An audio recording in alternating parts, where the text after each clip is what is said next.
I'm standing here at the ruins of what was once Peter's home. This is where Jesus stayed when he was in Capernaum, enjoying the hospitality of Peter, which is a stone's throw from the synagogue. Literally, it's right next door. And in fact, we see in the book of Mark that immediately, chapter 1, verse 29, immediately they came out of the synagogue and they went into the house of Simon and Andrew with James and John and Simon's mother-in-law. This is Simon Peter we're talking about. Simon's mother-in-law was lying sick with a fever, and immediately they spoke to Jesus about her. That gives you a lot of insight into the kind of guy that Peter was, to actually request that Jesus heal his mother-in-law. Just pay attention.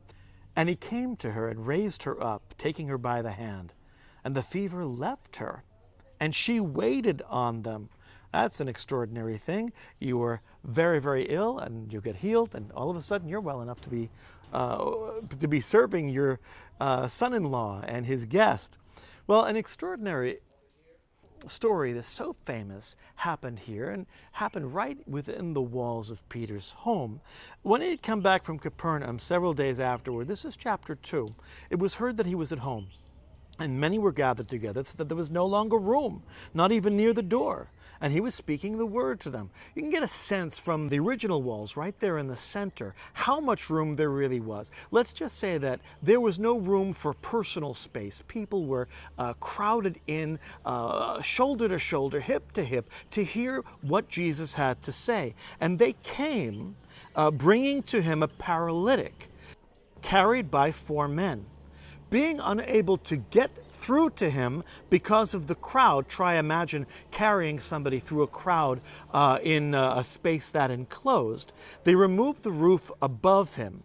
And when they had dug an opening, they let down the pallet on which the paralytic was lying. Thatched roof, very easy. It's a soft roof, very easy to cut a hole through the roof and literally lower this man down on his pallet into the crowd, creating a skylight. And Jesus, seeing their faith, said to the paralytic, "Son, your sins are forgiven." But some of the scribes were sitting there and reasoning in their hearts, why does this man speak this way? He's blaspheming. Because who can forgive sins but God alone? So ipso facto, right there, Mark is letting you know that Jesus has far more than man. Who can forgive sins but God alone? That's an open question until we now get to this next line. Immediately, Jesus, aware in his spirit that they were reasoning that way within them, said to them, "Why are you reasoning about these things in your hearts? Which is easier? Is it easier for me to say to the paralytic, 'Your sins are forgiven'?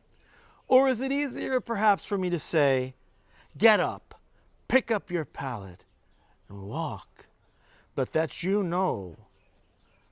may know that the Son of Man," that's the Bar Enash, that's that apocalyptic figure spoken of by Daniel the prophet, "so that you may know that the Son of Man has authority on earth to forgive sins." That word authority is so important in the Gospels, particularly in Mark, Matthew, and Luke. Jesus' authority in his teaching, in his healing, in his proclamation here that sins are forgiven, so that you may know, he said to the paralytic, "I say to you, pick up your pallet and go home." And the paralytic got up and immediately picked up his pallet and went out in the sight of everyone. This is not a hidden miracle. This is a very public miracle. So that they were all amazed and glorifying God, saying, "We have never seen anything like this." And he went out again by the seashore, and all the people were coming to him, and he was teaching them. It's an extraordinary demonstration of Jesus' authority. You got a 2-for-1 right here in Peter's home. You got healing, and you got this man's sins forgiven. Mark 2. Oh boy, that makes you want to read more, doesn't it? Well, just as it said that they went out to the seashore, let's leave this place, and I'll pick up another segment down by the seashore.